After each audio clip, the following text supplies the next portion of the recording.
Hello, I will be your librarian today. In this video, I'm going to redesign Mike.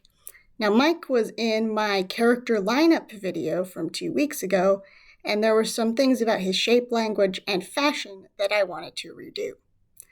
So I redid them. I also redid his baseball bat. I researched fashion from the time period that he's supposedly supposed to be a part of, and I fixed his anatomy a little bit, as you can see in the sketch. And I also wrote a short story about him. So sit back, relax, and hear Mike's backstory.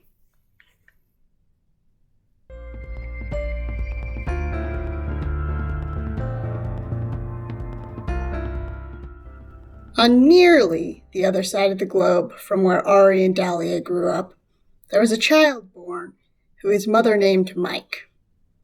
She had a bit of a debate with the census taker, who insisted it would be better to officially put the boy's name down as Michael.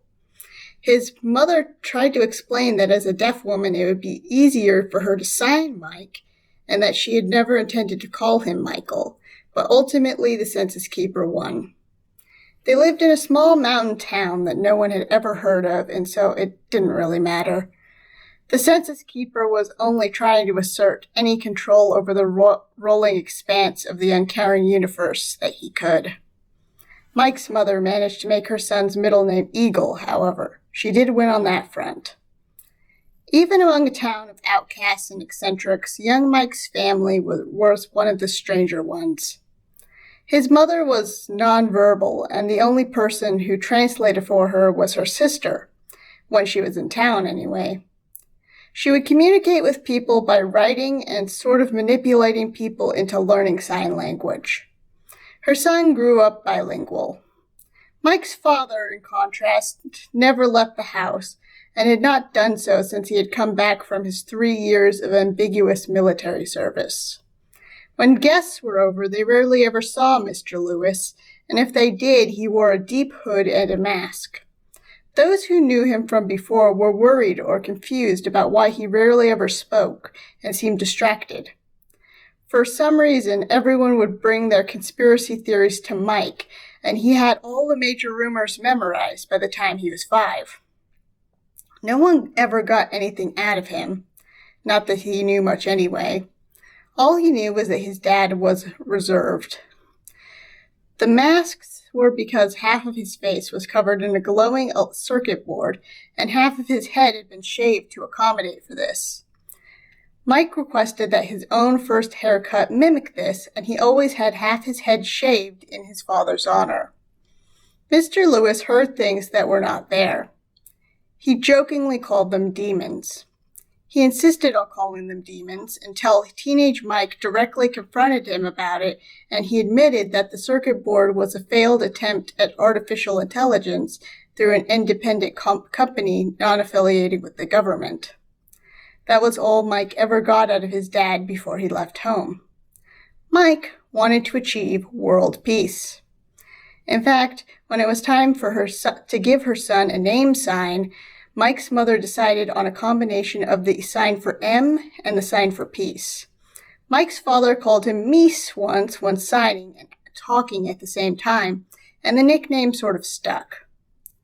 The problem with achieving world peace was that you had to start early, and so Mike took what funds he had to go to the next town over at the grand age of 17. He used the unfamiliar location to first watch unfamiliar squabbling people and take notes on how they argued with each other and occasionally how they made up afterward. Eventually, he decided to put what he had learned into practice. Unfortunately, he inadvertently agitated his test subjects into teaming up against him. He also miscalculated their penchant for violence. They didn't land a hit, but they swung a few times and chased him into the nearest church. They didn't follow him in. Mike had sort of been avoiding the church here since he wasn't sure what denomination it was, and a brief conversation with the pastor or priest at the diner did not convince him that he would get anything of worth out of the service. Nice guy, though. The building was fairly small, but inside it was nonetheless decorated like a cathedral. There was a glass statue over the offering plate and bulletins, which depicted a geometric human face. It was carved with a neutral expression, but Mike got the distinct impression that it was sad. He looked away and saw a faint green glow coming from one of the staff offices, as well as a harp-like humming sound. "Hello?" he called out, but there was no response.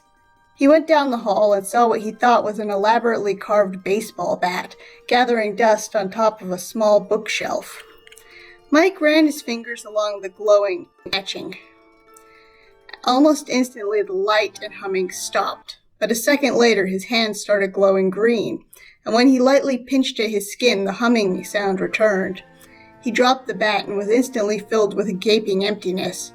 He picked up the bat and could breathe again. He turned around and found the pastor staring at him. Hi, Pastor Halibut. I have some questions about this bat." "I see the indestructible shrub has chosen you. Very good. It's a baseball bat? As the chosen one, you will ultimately die if you lose contact for long enough, so you can keep it. It's a baseball bat.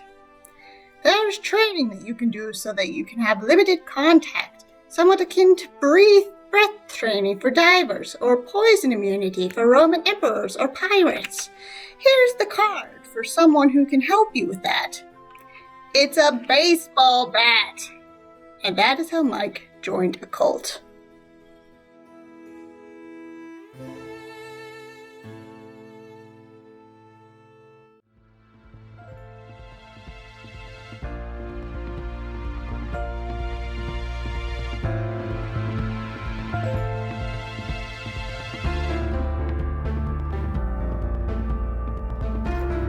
So notable changes are the bucket hat, and I gave him pants that are brown, not jeans, and they do not have holes in them anymore.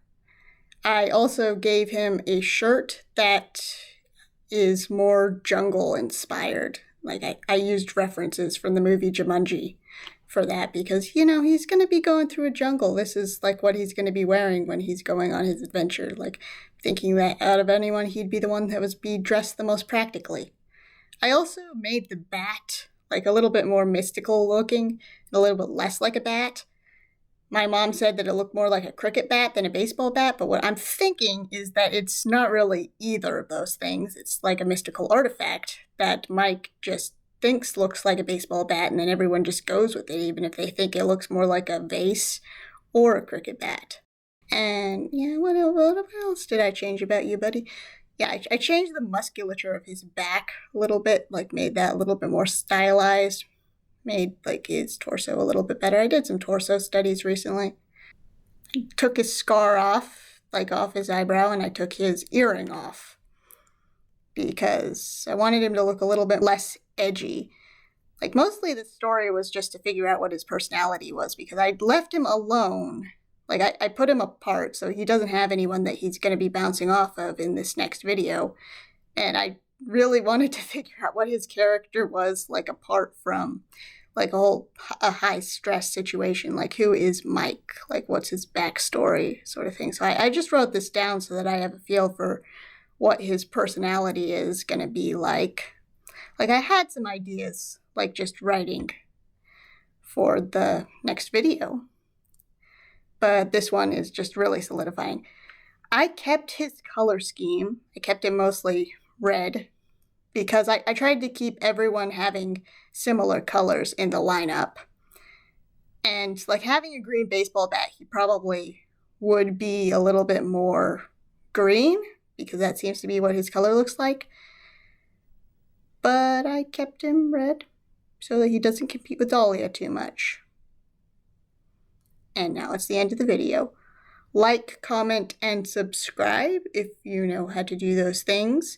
Hit the bell if you are subscribed and you want to be notified about new videos. And goodbye.